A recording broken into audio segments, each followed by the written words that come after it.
Hello tout le monde, j'espère que vous allez bien. Dans cette nouvelle vidéo, aujourd'hui, on se retrouve dans une vidéo fourniture scolaire.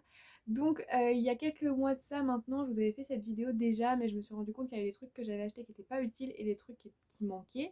Donc, je me suis dit que j'allais vous la refaire. J'ai validé mon année, je sais ce qui est important d'acheter ou pas, et je sais ce que vous allez avoir donc besoin. Déjà, pour savoir un peu vous situer, j'ai déjà fait deux vidéos. Dans une, je parle des manuels qu'il va falloir acheter absolument en L1.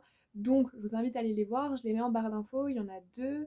Vous pouvez aussi aller voir ce qu'il y a dans mon sac de l'année dernière, enfin les autres vidéos Back to School. Ça peut être intéressant quand même s'il y a des trucs qui ne seront pas utiles.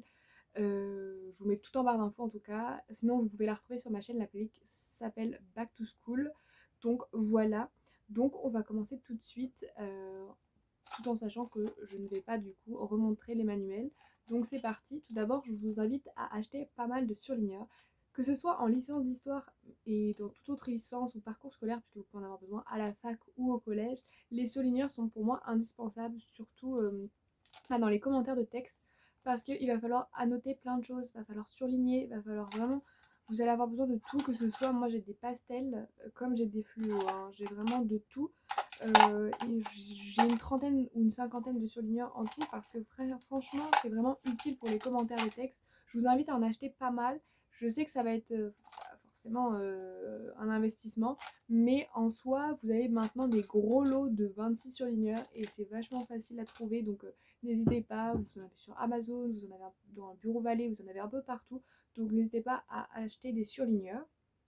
Ensuite, ne croyez pas que c'est parce que vous êtes à la fac que vous n'avez pas besoin de trousse. C'est totalement faux. Donc déjà, il faut savoir que dans les CM, pareil, je vous invite à aller voir les autres vidéos si vous ne savez pas ce que c'est, mais vous n'êtes pas forcément obligé d'écrire avec un ordi. Beaucoup le font, mais c'est pas obligatoire. Après, c'est vrai que moi, dans les TD, j'utilise pas l'ordinateur, j'utilise un bloc-notes. Donc voilà, un bloc-notes basique. Soit c'est un petit, soit c'est un grand, ça dépend. Bon, après, un bloc-notes basique vous sera nécessaire de toute manière. Et donc, pour écrire sur ce bloc-notes, j'utilise des stylos.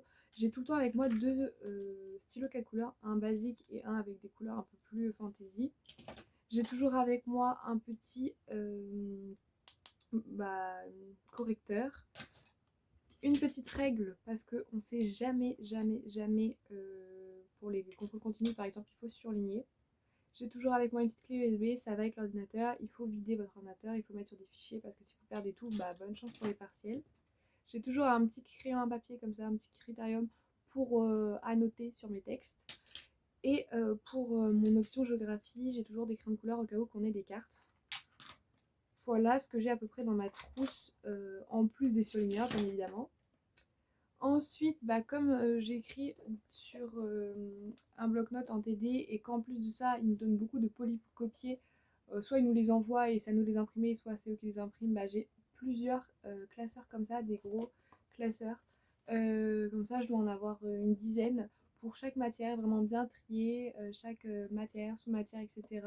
Parce qu'il faut savoir, donc, comme vous le savez, il y a 4 grandes matières principales en histoire contemporaine, moderne, médiévale et antique, mais en dessous de ça, il y a les dissertations, il y a les commentaires, il y a aussi les TD, les T et les CM, donc il faut vraiment bien séparer. Puis il y a aussi forcément vos options, donc pensez, qui sont d'ailleurs obligatoires, donc pensez à bien avoir des gros classeurs comme ça pour ranger, c'est essentiel. Donc celui-là il est vide parce que je n'en suis pas servi cette année, mais j'en ai d'autres qui sont remplis, donc voilà.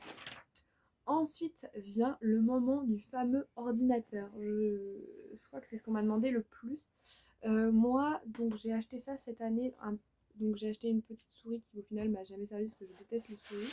J'ai acheté un petit protège ordinateur que j'ai eu sur Amazon si ça vous intéresse. Et j'ai acheté cet ordinateur là.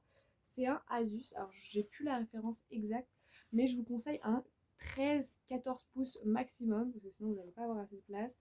Qui est une bonne autonomie au niveau batterie, qui soit pas lent au démarrage parce que sinon vous allez louper la moitié du cours. En plus, des fois, il arrive que vous ne trouviez pas la salle ou que votre bus soit en retard ou que vous ne puissiez pas vous garer si vous ne prenez pas le bus. Donc vraiment, essayez d'avoir un truc qui s'allume rapidement. Qu'est-ce qu'il faut d'autre? Qui ait un bon stockage parce que franchement, vous allez avoir des trucs, mais même avec la clé USB, même avec un disque dur externe, il va y en avoir des trucs. Donc pensez bien, bien, bien à prendre quelque chose qui est compétent. Avec la situation actuelle, pensez à bien vérifier qu'il puisse faire micro, machin, mais je crois que c'est forcément intégré ça. parce que vous pouvez avoir des visioconférences, donc vraiment pensez à bien vérifier quand vous achetez un ordinateur. Alors moi je suis pas compétente là-dessus, je pourrais pas vous donner des listes d'ordinateurs à acheter. Moi celui-là on me l'a conseillé. Si je retrouve la référence, je vous la donnerai. Si je la retrouve pas, malheureusement je pourrais pas trop vous aider. Mais pensez à faire ça. Après on m'a demandé est-ce que c'est... Donc moi il est tactile écran non. Après je sais que j'ai des potes qui l'ont et franchement c'est pas... Ça coûte plus cher et c'est pas indispensable d'avoir l'écran tactile.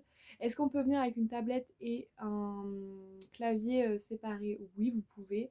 Vous pouvez aussi faire sur votre téléphone. Je sais qu'il y en a qui faisaient sur leur téléphone. Vous pouvez faire un peu comme vous voulez. Vous êtes vraiment grand à la fac. Mais voilà, je vous ai vraiment montré ce que vous aviez besoin d'essentiel comme... comment on peut dire? Comme...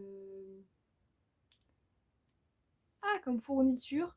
En soi, on m'a également demandé est-ce que c'est utile d'avoir un agenda. Alors, la question de l'agenda. Je m'en suis servi 2 semaines et après je m'en servais plus en soi parce que moi je marquais sur mon ordinateur à la fin de chaque cours la semaine prochaine il faudra faire ça, ça, pour la semaine prochaine il faudra faire ça, ça. Donc voilà, j'ouvrais mon cours et je l'apprenais assez régulièrement. Donc si vous suivez vos cours régulièrement et que vous écrivez à la fin, ce sera bon. Par contre, si vous le faites pas, et là oui, achetez-vous un agenda, mais moi je m'en suis servi que 2 semaines et après il est là-bas, il est vide, donc au final ça n'a servi à rien. Donc en L2 déjà je le rachèterai pas, sûr. Et est-ce qu'il faut des pochettes plastiques, soit cartonnées, soit en plastique? Alors si déjà pour les premiers jours, oui, il vous en faudra une parce que déjà pour mettre les papiers importants. Après, si vous avez, moi vous savez, j'ai ça. Oula, j'ai ça. Donc je mettais mon ordinateur comme ceci. Hop. Et puis là, il y avait de la place, donc je posais mes documents les uns derrière les autres, bien rangés. Après, si vous n'êtes pas organisé, je vous invite, oui, à prendre un trieur ou un petit classeur avec des intercalaires ou une pochette plastique ou cartonnée. C'est vrai que ça dépend selon vous comment vous êtes organisé. Mais voilà, moi, franchement, c'est le seul truc que j'ai pris. J'avais pas pris de pochette, pas pris d'agenda. Enfin, j'en ai pris en 2 semaines. Pas pris d'agenda. Même la pochette, je m'en suis servi que le premier jour de la rentrée. Donc voilà, c'est pas indispensable. Après, si vous voulez être encore mieux organisé, et oui, il peut être nécessaire d'acheter une pochette et un agenda. À vous de voir, à vous de vous trouver, on va dire. Et vous verrez ça dès la première semaine de rentrée. Vous saurez si oui ou non ça vous est utile ou pas. Je vous conseille pas d'acheter à la fac vos fournitures avant. Moi, c'est vrai que j'avais acheté mes fournitures avant, une semaine avant la rentrée. Et au final, c'est pas utile du tout. Attendez d'être le jour J, savoir si en CM ça va trop vite pour que vous écriviez. Dans ces cas-là, vous préférez l'ordi. Ou inversement, si finalement l'ordi c'est pas top, il faut mieux écrire. Enfin, à vous de trouver votre rythme, à vous de trouver comment vous vous sentez bien. Voilà, j'espère que cette petite vidéo vous aura plu. Je vous invite à me rejoindre sur Instagram si vous avez d'autres questions à me poser. Tout en sachant qu'il y a, je sais pas si elles seront sorties ou pas, mais il y a d'autres vidéos sur les cours qui vont arriver. Normalement, il y a peut-être 24 heures dans ma vie d'étudiante. Il y aura un lookbook de rentrée. Il y aura comment j'ai vécu mon année de L1 avec la situation et comment je me sentais en tant qu'étudiante. Il y aura comment se passent les partiels. Je sais pas si toutes ces vidéos seront sorties quand celle-là sortira, mais en tout cas, c'est prévu, vous inquiétez pas. J'ai déjà reçu tellement de questions par rapport à mes cours, je sais pas pourquoi. Vous êtes à fond. Donc voilà, je vous en remercie. Et voilà, rejoignez-moi sur les réseaux sociaux. Je réponds à tous mes DM. Franchement, ça me fait super plaisir de voir vos petits commentaires, vos petits messages. Et donc voilà, je vous embrasse très fort et je vous dis à très vite. Bye bye.